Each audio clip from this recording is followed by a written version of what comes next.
Imagine your CAD system, the digital brain of your ECC, suddenly flatlining like it just rage quit during shift change. No tickets, no unit statuses, no AVL. Just you and your headset and a stack of paper forms that haven't seen the daylight since the first Bush administration. Is your center ready to run in dark mode? Stick around because we're breaking down what's really gotta happen to survive a CAD outage and why this ancient art form just might save your bacon one day. That's coming up next on TiPS, Today in Public Safety. Welcome to TiPS, Today in Public Safety, your go-to podcast for today's breaking stories and public safety news. Here's your host, Fletch, with today's tips.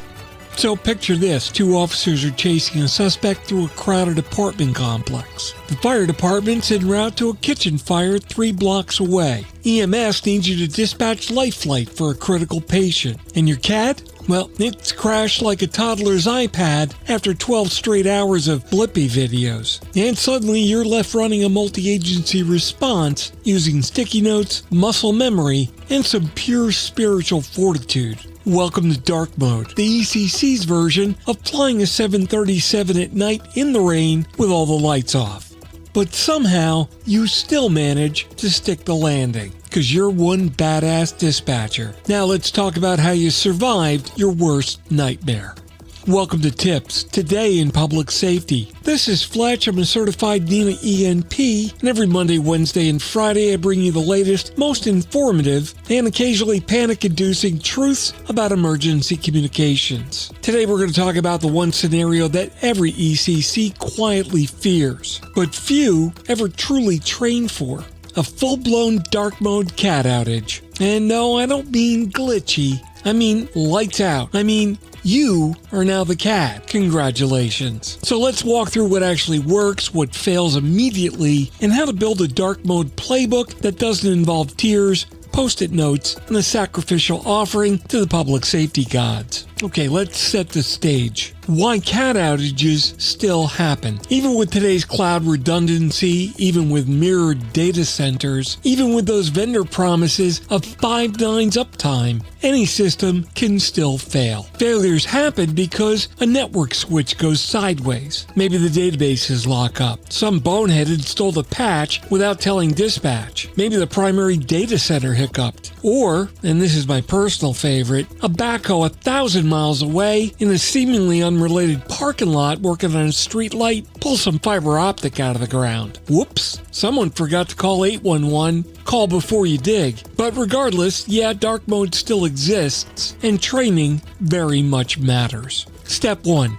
Declare the outage like you mean it. Don't fall into that game and play, well, maybe it's coming back. Let's wait. Don't do the hold it, give it a minute routine. Don't wait for CAD to resurrect itself like a zombie database. If CAD's down for more than 60 to 90 seconds, it's best that you just declare the outage. That's going to trigger things like backup logging, retry strategies, paper workflow preparations, tactical rerouting, the all-important notification to your field units, and that big one, manual unit tracking.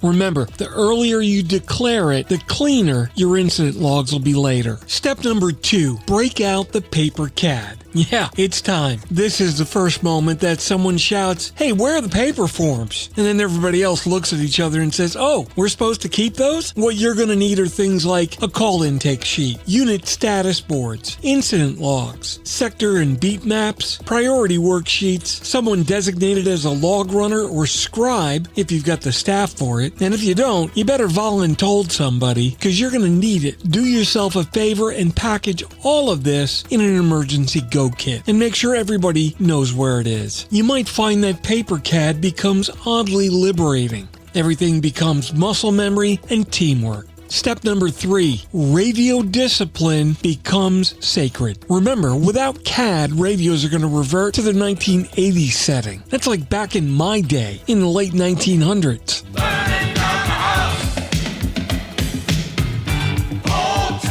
Units need to call out everything in explicit detail. Call Call stacking becomes total chaos. People will start talking over each other, so if you've got alternate frequencies, break people apart and use them to try and sort the chaos. And you suddenly realize why CAD was invented in the first place. Next, make sure you take charge and set new rules. One dispatcher takes control and has the board. One handles the phones. Unnecessary radio traffic stops immediately. Only your priority status checks go out, and your field units need to report their locations slowly. And here's one you don't really think about but helps. Only use the real phonetic code. That way you're not thinking. It's Charlie, Tango, Sierra, not circus, taxi, and sugar. Adherence to very tight protocols is going to be essential for expediency and minimal 10-9 on the radio.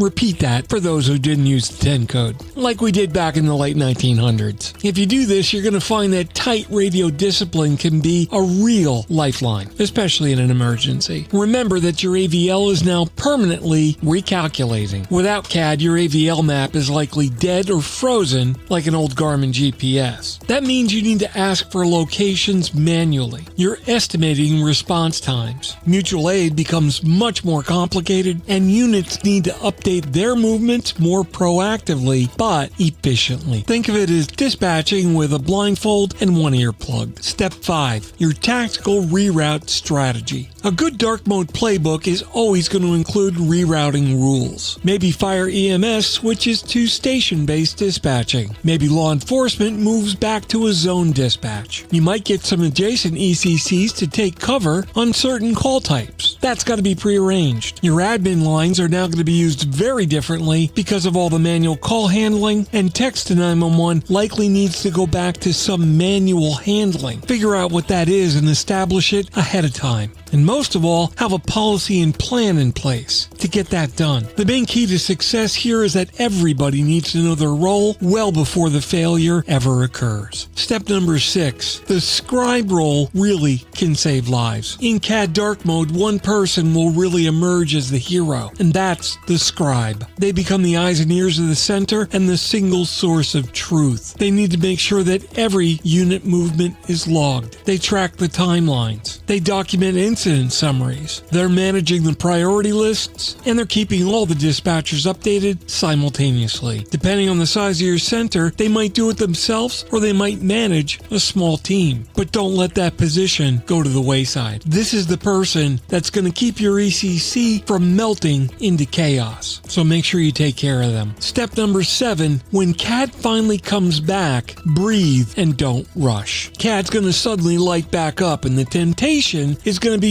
throw everything back into it. Hang on, slow down, because the wrong move here could make things a lot worse. When systems come back, they have a tendency to bounce or not be totally stable. You need to make sure that the system is fully back, stable, and is going to stay that way. Be sure you understood why it went down, and you're comfortable that that problem has been addressed. If you're good to go, start the recovery. Reconcile every paper call. Confirm every unit status. Make sure your timestamps are all back and aligned, and when you can, start re-entering the incidents with clean summaries. Make sure that the full outage timeline is logged, and make note of any delayed responses. This will all be critical for the post-mortem assessment, which helps you figure out where you can make improvements. And remember, dark mode ends only when the last paper call is synced. So your final lesson, a CAD outage can happen, but they're rare. They're stressful, they're messy, but they are 100% survivable if you plan and actually train for them to happen. Unfortunately, most don't. So your job as a leader, trainer, or frontline pro is to make dark mode so familiar that when CAD goes down, it's not total chaos, it's just another Tuesday.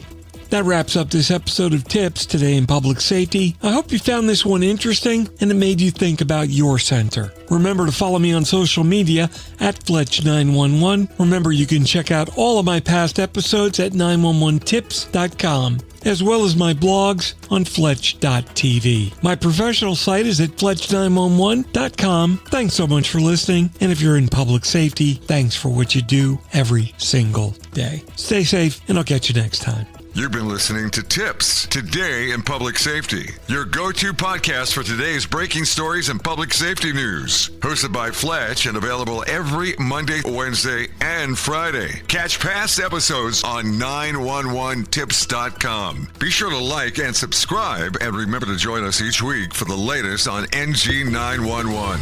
I am Spider Harrison, the official 911 voiceover dude. Catch me on Sirius XM on various channels, including 90s on 9, the 10 spot, and on the Weekend Countdown on Hits 1. Or don't regret it for the rest of your life. Either way, I'm good.